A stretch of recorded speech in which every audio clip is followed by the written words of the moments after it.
সেই রোগকেও কন্ট্রোলে রাখে। এটা হলো একটা কোশ্চেন। নেক্সট কোশ্চেন হচ্ছে আমি অ্যাসিডিটি গ্যাস নিয়ে যে কথা বলছিলাম, গ্যাস থাকলে মানে মুখে চাপ থাকে। আচ্ছা, গ্যাস হলে গ্যাসের কাজ কি? গ্যাস সবসময় ছোটবেলায় পড়ছে আমরা ঊর্ধ্বমুখী। গ্যাস কোথায় যায়? উপরের দিকে যায়। পেটে গ্যাস হলে সে উপরের দিকে করতে চায়। স্টোমাকে আমাদের যে ডায়াফ্রাম আছে, মধ্যচ্ছদা, ডায়াফ্রামে সে কম্প্রেস করে। এই কম্প্রেসটা কখনো কখনো হার্ট অ্যাটাক হিসাবে আমাদের ভুল হতে পারে, বা হার্ট অ্যাটাক হিসাবে এটাকে আমরা ডিফারেনশিয়াল ডায়াগনোসিস সবসময় নিয়ে আসি।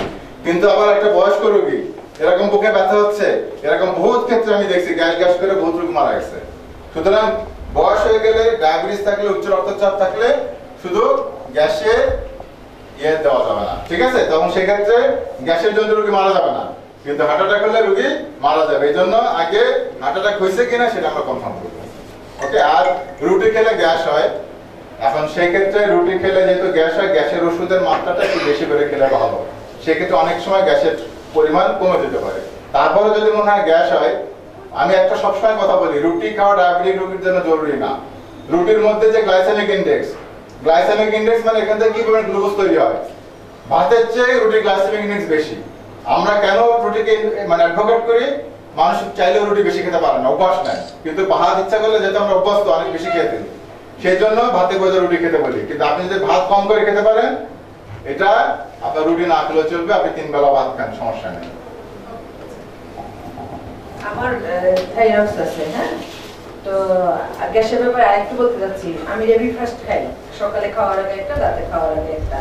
তাহলে আমার যদি বেশি হয় তখন আমি কি করতে পারি? দেখা যায় যে লিকুইড অ্যান্টাসিড যেটা আছে ওটা আমি এনে 2 চামচ খেয়ে ফেলি, কোনো অসুবিধা নেই।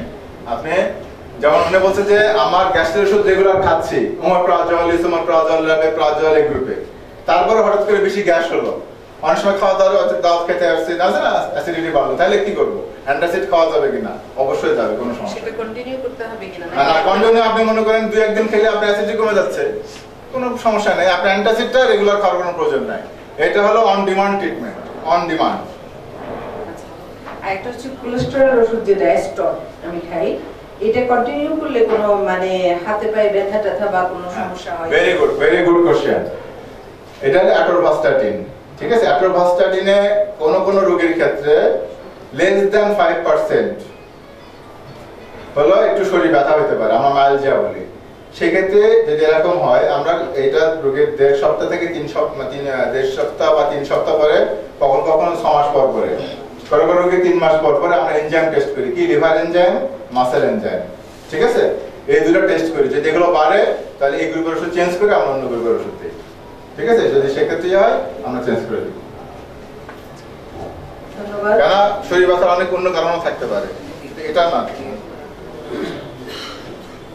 আর কোনো প্রশ্ন আমার নাই, অনেক প্রশ্নের উত্তর পেয়ে গেছি, আমি অনেক উপকৃত হয়েছি। ধন্যবাদ এইসব আয়োজকদের, ধন্যবাদ। হ্যাঁ, থ্যাংক ইউ।